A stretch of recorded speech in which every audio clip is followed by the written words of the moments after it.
I'm Kareem Ray, your host at the One Soccer Nation podcast. Today, I have the pleasure of interviewing Dennis Gerkes. Dennis, thank you so much for taking the time. Can you please introduce yourself to our audience? Yeah, no worries. I'm Dennis Gerkes. I'm 25 years old. I'm from Holland. Live close to Amsterdam. I'm a content creator. I make football videos, and I have my own company called Gerkes, same as a social media account, where we do events, guest speaker roles, and provide social media trainings. Amazing. So, just to give the audience some context, we met back at Soccerex last year, 2024, where we Yeah, connected. Did we connect through chat? I think so. I think we met probably at the club, but I think at the first day of Soccerex Miami, we met maybe through chat. Yeah. Got it.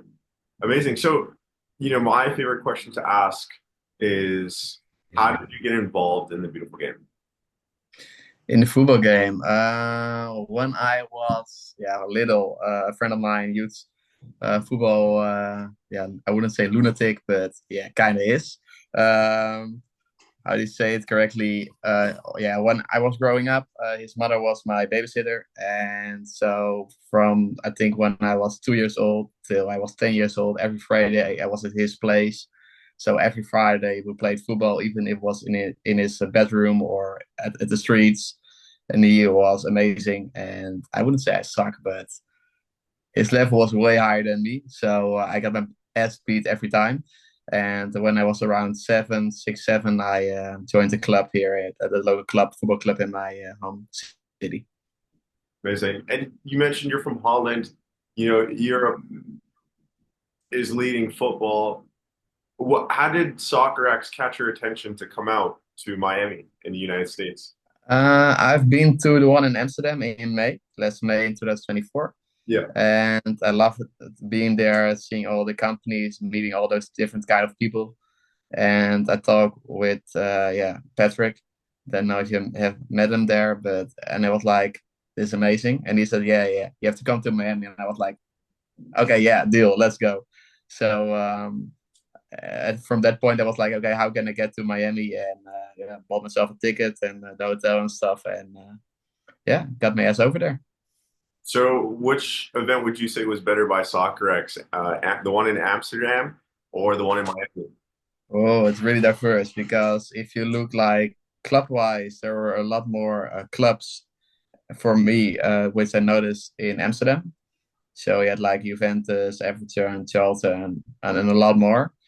And in Miami, I didn't notice that many clubs there, but the amount of people was bigger in Miami. So it was not one was better than the other, but it was different, but good in their own way. Which one did you enjoy more if you had to choose? Miami, but that's because Amsterdam is like 20 kilometers away from me. So I just take the bus or car, and I'm 20 minutes. I'm was there, and I go to my own place back home. And in Miami, you stay at the Hard Rock Hotel. You go to the club at night. You have an amazing night day, and the whole atmosphere of Miami is amazing. And of course, Amsterdam is amazing as well. But I grew up close to it, so uh, there's a different vibe for me. What you really enjoy about Miami? Um, I think the hectic around the people. Um, I wouldn't say more Vegas like, but it's way bigger in the sense of types of people. But I loved, like I said, the amount of people there, the different kind of people. Also, the first night at the Inter Miami Stadium was just when you're like, okay, damn, I'm in Miami at the Inter Miami Stadium. That's like a dream. And then going through all those places and meeting all those people. Yeah. Yeah. So, I mean, the event was for 2 days. Did you end up staying longer than 2 days in Miami, or you just stayed 3? Yeah, I stayed one more day, but after the day, yeah, we went to Miami Beach, and the day after we flew back. Nice.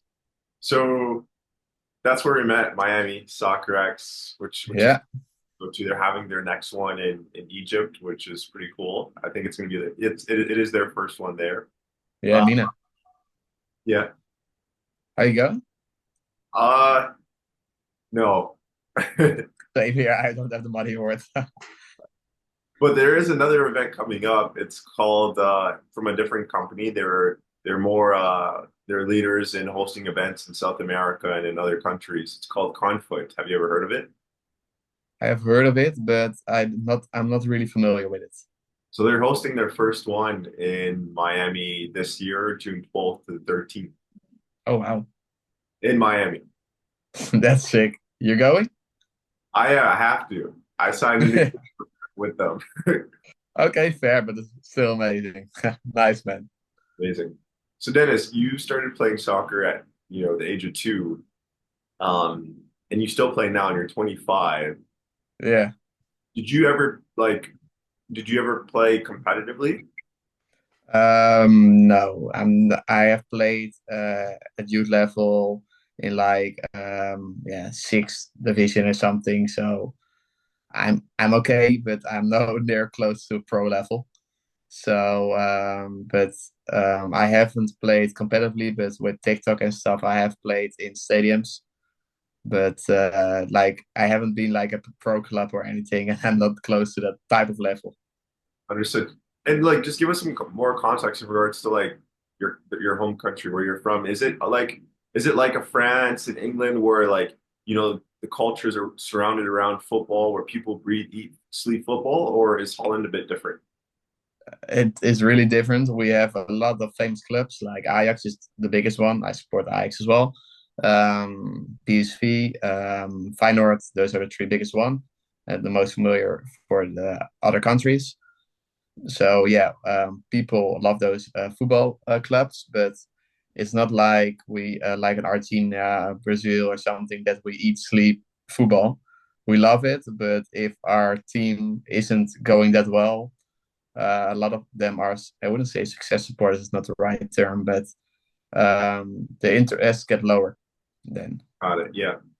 Or versus like in England, like regardless if your team's losing, the attention and fans never stop going to the games. Oh yeah, the intention is still there, 100%. But the how do you say, for Ajax, for example, was the last season wasn't the best year for them, and a lot of people were like not that enthusiastic anymore to follow all the games. Yeah. But of course, they did follow the games, but in a different way than the year before or a few years back when they were in the semifinals, the Champions League. And your club, they produce a lot of talent. They do, they do. I think in Holland they are the biggest club in talent producing, and I think by far the best in the transfer. Wow, that's amazing. So, with saying that you did, make it really big on the social media side of soccer, you have, correct me if I'm not right with the number, but I believe you have 400,000 followers across all platforms Yeah, a little bit more. I'm 440 right now. or 40. So that's not a small number. It's almost half. No, it isn't. It isn't for sure not. So, No, it, how did you get into content creation and why? a friend of mine, Sam Smits, is also a huge content creator. He used to play with me when I was younger. We're teammates when in the around 16, 17 years old. We're also classmates, became friends. And I saw what he did and how good he was at it. And he's pretty good at it. But I was like, yeah, how you can kick the ball, I can do the same thing. So why shouldn't I do the same thing? And with that intention, I just put my phone down against my backpack in 2021, February, and recorded some of the goals I made. And I was like, okay, where are I gonna put it? Gonna put it on Snapchat, Instagram, YouTube, TikTok. And I was like, okay, which platform is nobody which I know gonna notice? Will post on. So I was like, okay, you can grow following on TikTok without anybody from your place knowing you're on it. So like, okay, let's put it on there. And yeah, after a few weeks, it go to 100 followers. After 2 months, to 1,000. A year, 10,000. And now it's at TikTok only. It's 121K. Amazing. So, how were you able to grow so big? What strategies have you implemented into growing social media? And is there different strategies for different platforms, or are you applying the same formula to all the platforms? Yes and no. When I started with TikTok, and so the best thing is, and the most important thing is to stay consistent. So post every day on the same time, or if you want to post on Monday or Tuesday, take 1 week or 1 day a week and post at the same time every week, or do it daily. That's, I wouldn't say it doesn't really matter, but be consistent in what you do. Don't do it 1 month at Monday, 2 years later at a Tuesday, 1 day after at a Wednesday again. Just be consistent with your followers and which type of content you produce. Also, for me, it was youth, was soccer or football content. So I post every day. Now I post every day. And back then I did it 3 days a week at the same time. And the types of videos were football videos, but we're always looking at the trends. Like, okay, which type of football video is now going viral? Is it challenges? Are those type of goals? For example, when there is like a semi-final or final of the Champions League, we produce like before the match, so like, okay, who's gonna win? Or after the match, oh, who was the MVP of the match or something like that. So we hop on the trends and highlight those. How many times have you guys went viral? Yeah, a couple times, a lot. A lot. How many times would you say around? Damn, I have 140 million views in total in the last year, so that was pretty good. I Wow. think I'm in total at all platforms combined in 3 4 years. I'm now around 250 million or something. Wow. 250 million. Which, like I said, was 140 million in total only last year. So it grows bigger and bigger. Yeah. So yeah, I've gone a couple of times viral, but the exact amount I wouldn't really know. But I have think 3 4 videos above 10 million, and I think around 15 or so about above a million. Right. And there's a lot of people that do social media, but they don't monetize. So No, at tell me what year you started creating content and then what year you started to monetize. How long did it take for you to start monetizing? it took me about 1.5 year, I think. Yeah. So at one point there was like a company, Dutch company, I'm not gonna call the name out of it, but they were like, okay, we want to make a football video. Oh, can you do 3 posts and post them on your TikTok? And I was then, I think, a little bit over a year, 1.5 year maybe. And I knew those people, and they were like, okay, 3 videos, we pay you 75 euros in total for 3 videos, and let's see what happens. So for me, it was like, okay, I got some money. Everything is fine. Even if they just pay me 5 euros, I got money for what I love. So the negotiations were okay. You get your transfer fee as well, and I was happy with that. But I give you a question: how many views do you think that those 3 videos total combined generated? 2 million views. A little bit more. We're 11.1 million views for those 3 videos. Right. So they were like directly after that, okay, can we do 3 more videos for the same price? And I was like, nope. So after that, from that point on, you're looking more at, okay, what kind of value are you bringing? Are you doing like, okay, you pay me some amount of euros for those dollars, and say, okay, from 100K, 1 million, or 500K, or something like that, the price goes up if the views hit those. So you get like a standard price, and then the variable price, like, okay, if we hit some points of bullet points or yeah, goals, the price goes a little bit up. Got it. So, and that company was like a social media company, or what kind of company was it? No, it was a soccer related company in Holland. Got it. And what space were they in? Were they selling products or a service? More in the surface. So they want to show, yeah, they want to show what type of content or video based, football based video. So more like a strategic side. Like, okay, look, this is football, and look how fun it is. More like in that side. Got it. And so, just to be clear, just to have more context, is it like an agency or like a youth academy? It would be more towards a youth academy, but I'm not gonna call the name out here because I don't think it's fair after so many years if I put them in the bad spotlight. Yeah, yeah, for sure. Totally understand. Anything that you don't that I ask that you don't want to mention, you don't have to, 100%. Um, with saying that, So how you mentioned trends, following trends are important because that's what's going viral, that's what's in the spotlight. Yeah, Uh, for sure. what about, you know, how long does it take for you to create content, to create one video? Really depends. Sometimes you have like a video which takes an hour, 2 hours, maybe 3 hours to just film, and it takes maybe 40 minutes to edit it. And you're like, okay, I got a viral video, and you post it with all your enthusiasm and to like 500 views, and you're like, okay, did I really put 4 hours in just 500 views? And then you got like a video which took you like 5 seconds to make and even less to edit, and it gets like 1 million views. So you have sometimes you have no clue what's gonna go viral or what isn't. But what I notice, as long as I like my videos, 9 times out of 10, my followers like my videos as well. Got it. So are you at a point now where like you're putting out content and it's always getting above a certain a number? Yeah, almost it does. I have 4 platforms in total, like you said: Snapchat, YouTube, Instagram, and TikTok. And the audience on those platforms are different. For example, and Snapchat is younger audience, and if you go to like Instagram and YouTube, the audience is there a little bit older. So some videos do really well on an Instagram with 1 million views and get maybe 1,000 views on TikTok.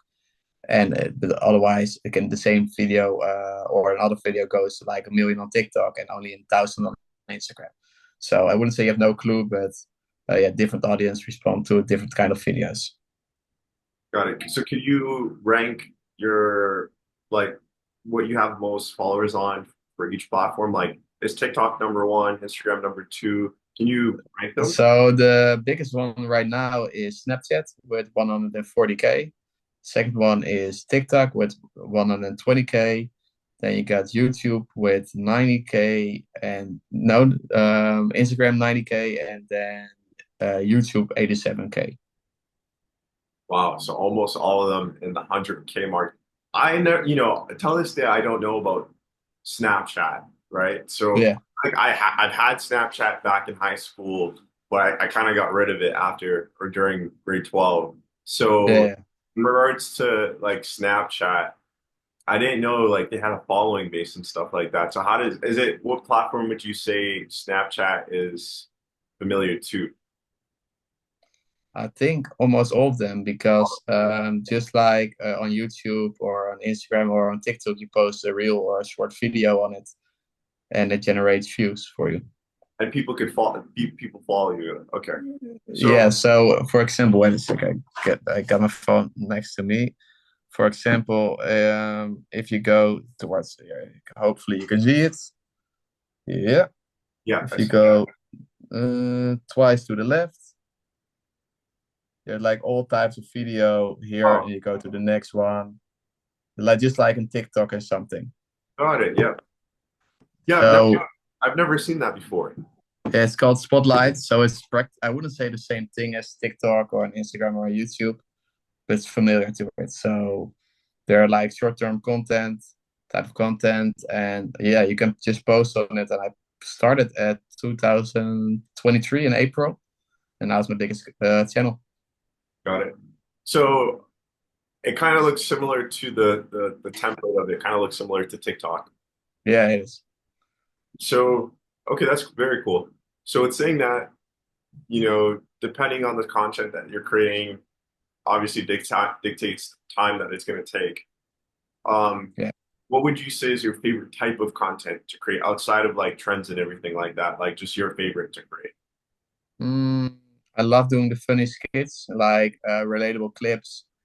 For example, we had a video the other day where we did like when you and your best friend see each other and just know how to get the perfect pass to each other. So one of the clip is we started the one guy, this example was me, log eyes with one of my friends, and he's like just gives me a nod, gives a perfect pass, and out of that I score.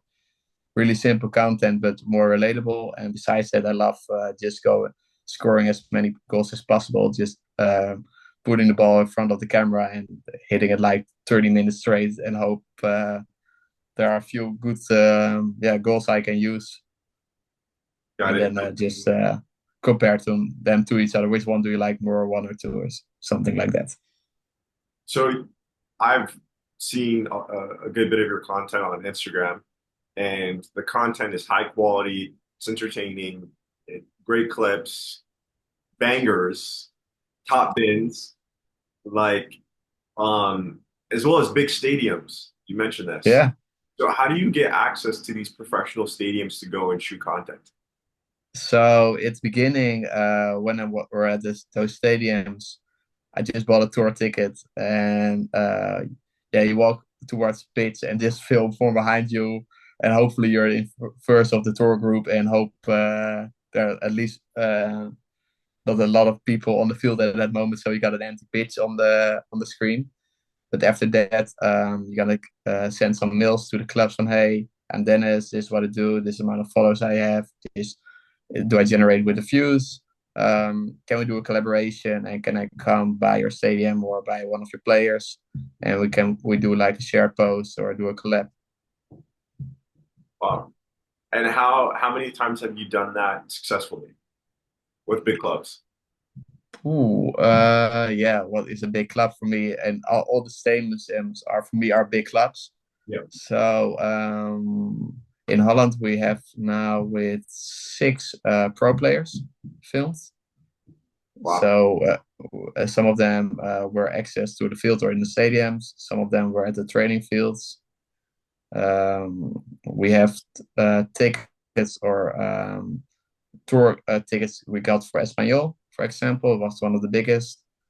Uh, PSG we got one from, but yeah, we didn't film with one of those players. But then we got tour tickets out of it, and that's great as well. Yeah.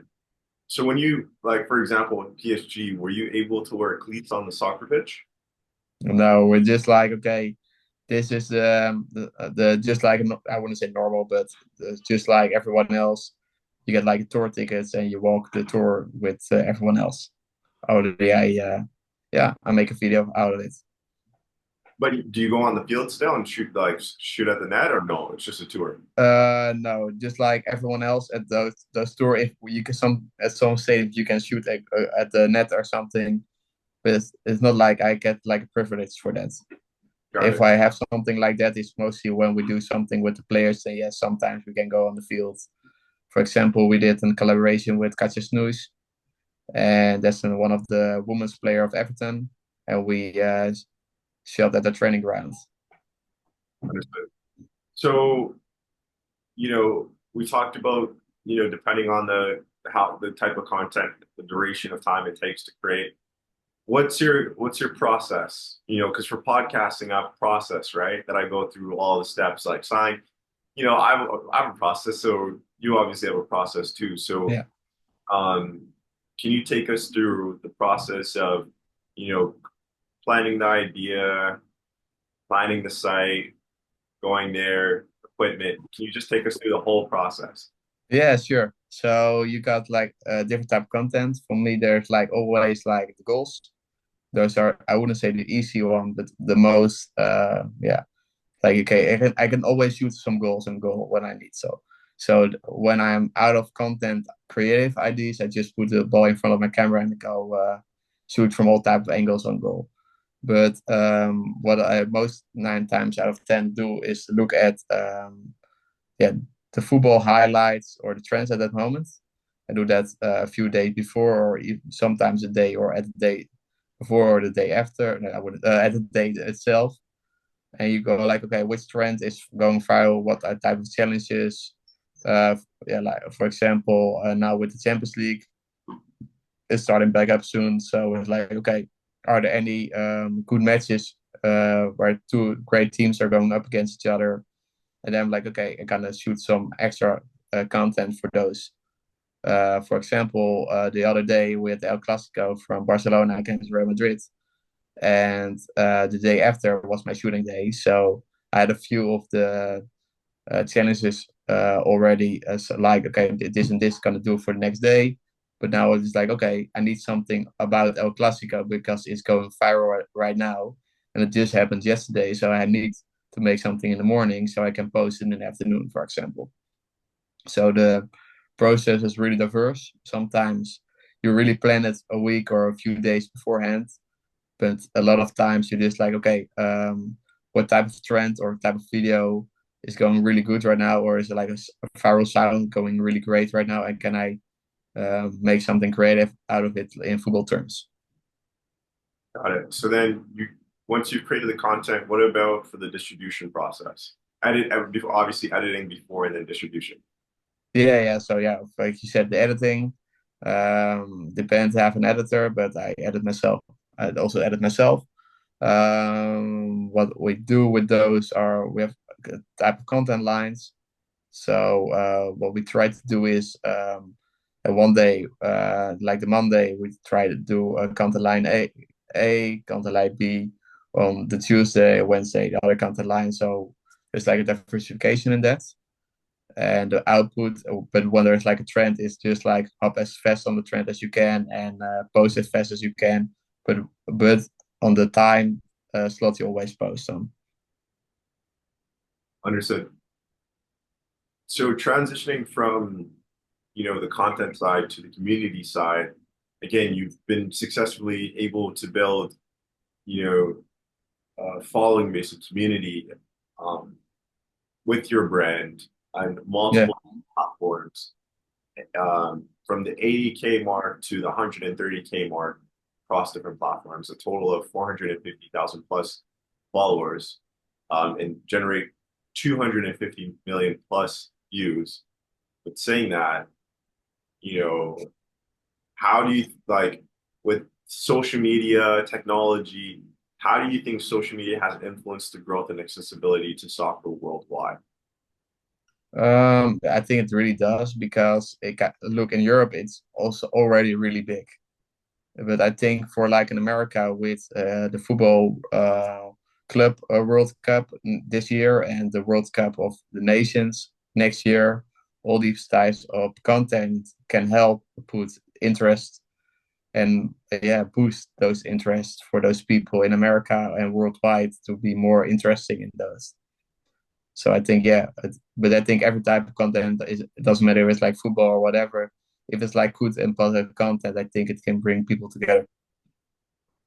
So now with the brand that you built, Yeah, it's more than just a content platform. It's a brand. So yeah, it is. what challenges have you faced in building the business side of your brand, and how have you overcome them? At the beginning, we always say when you put your head yeah, it's some above the cornfield we say in Holland. If you put to translate it literally, it would get cut off. Why? Because you do something different than anyone else. So I wouldn't say just stay in your lane and stuff, but when you go out of your way to do something you love and people aren't familiar with it or it's special and you're like and they're like, what are you doing? It's weird. So people always say you're an idiot till it works, then you're a genius. Sure. So at the beginning, when I started doing it, a lot of people were like, "Why are you doing it? You're it generates a certain amount of views, but you're not that interesting? You're not funny. You're not that good at football. Why the hell are you doing it? And do you do you even think that anyone is gonna follow you?" So at the beginning, there was a lot of doubt. I wouldn't say from my surroundings, but from a certain type of people. And at one point, when you hit a certain type of followers or views, you get negative comments. For me, it was mostly about my disability. I have shorter arms. I'm missing the radius in both arms. So at one point, there was like a lot of T-Rex. You're really handy, go on goal. Can go on and on with it.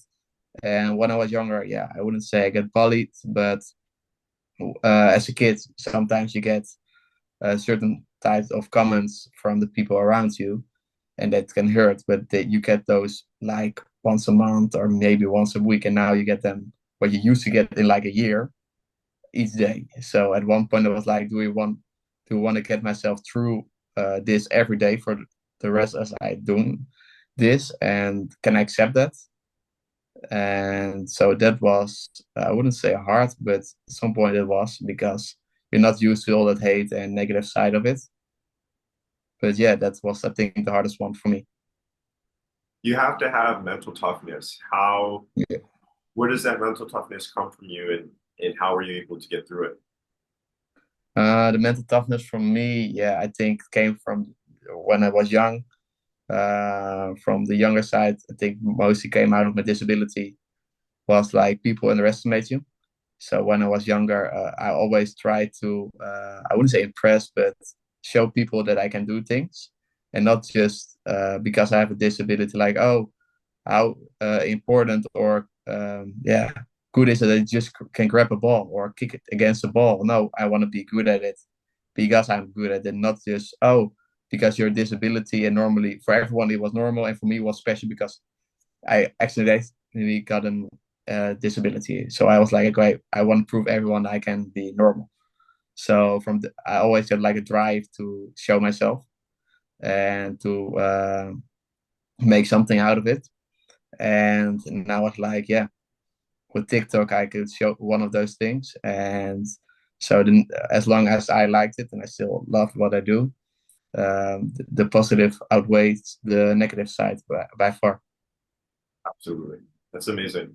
And, I that's very inspirational to me because, and it inspires me because I know it's not something easy to get through, and you have to be extremely strong mentally to overcome that. And I appreciate that story that you've shared with us. Um, and again, it really inspires me because you got to be strong. You got to be strong, and it's how do you say it? It's not all sunshine and flowers outside. So, No. um, with saying that, what advice would you give to aspiring soccer content creators that want to get into the space that you're in, but might not know what to do, or they're shy or scared? What advice would you give to them? Just go for what you dream of. If you have like a dream or a passion for it, just go for it. Do what you love, do what you like. If you don't want it or don't really want it, that I wouldn't say that's on you, but more like do something you love and get energy out of every day. And if the people around you don't match your energy for it, you're like, okay, I do want to do what I love. So just, I wouldn't say fuck it, but do what you love. And yeah, it doesn't really matter what other people think about you as long as you can stand behind yourself and look at yourself in the mirror and like, okay, I'm doing something I love, what I get energy out of it. And yeah, making different in a positive way in my life and maybe even in other people's life. I think that's the most important thing. 100%. Dennis, what's been the most rewarding experience of your career so far, and how has it shaped your perspective on the soccer industry? For me, the best thing I have done so far, I think the first one was meeting Lasse Schöne. He is a player, used to play at Ajax, is from Denmark, and he also scored a lot of great free kicks. And he was, in my opinion, one of the greatest free kick takers ever from Ajax. And he scored an amazing goal against Real Madrid in 2019 with the Champions League. Yeah, amazing run of them. So I met him in 2022, and he was one of my idols when I was younger, and he's still one of my idols. So getting to meet, for me, one of my biggest idols in real life was like, okay, I'm doing the things of the little Dennis used to love and still love. But if you told me that like 5 years ago, okay, you're gonna meet this player, I would have probably taken you to the hospital or something and like, okay, he needs to be checked. But now, like, okay, I can do what I love, and I think going to Miami was one of those as well. Like, okay, I wouldn't say I made it, but more like some type of realization. Like, you just go to Miami to do something you love, and people appreciate it for it. And you're not here just like, okay, pay some money, be there. No, you got invited because you do something you love, and you're like, okay, that's really amazing. And sometimes you don't stand still with all the accomplishments you got, but yeah, for me, it was Miami was one of those like okay, I'm here and let's appreciate it. That's amazing. The last question I have for you is, what are some of the goals that you have for 2025? The goals for 2025 for me, I'm now just across the 400K mark, so I have the goal to go towards the 800, even to a million. So I hope to be at the end in December that I get to say I'm somewhere between 800K and 100, or so between 1 million. So that's the goal, like social wise with content and followers.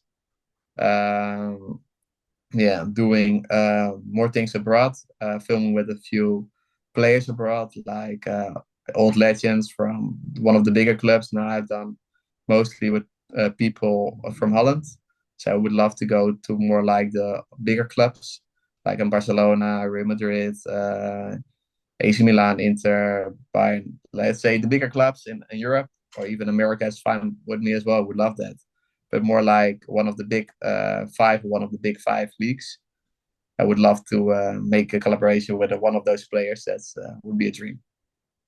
Well, you're speaking it into existence right now, and you've already accomplished so much. And I look forward to following your success on social media. And you got to let me know when you hit that mark. If it's before the end For of, sure, man.